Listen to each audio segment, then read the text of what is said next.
যুদ্ধবন্দী এক জিনিস আর যুদ্ধ অপরাধী অন্য জিনিস।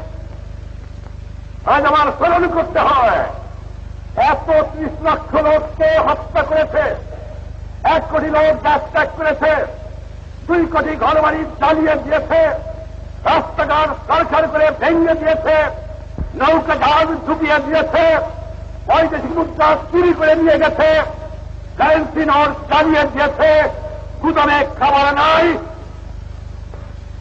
আর কার ফুটিয়ে আমার বুদ্ধিজীবীকে ঘরের থেকে দিয়ে হত্যা করেছে, তাদের বলে বিচার হবে না। আপোষ করতে শেখ মুজিবুর রহমান জানে না, বাংলার বিজে বিচার হবে। বাংলার মাটিতে যুদ্ধ অপরাধীর বিচার হবে। আমার মানুষ রক্ত দিয়ে স্বাধীনতা এনেছে, রক্ত দিয়ে স্বাধীনতাকে রক্ষা করবে।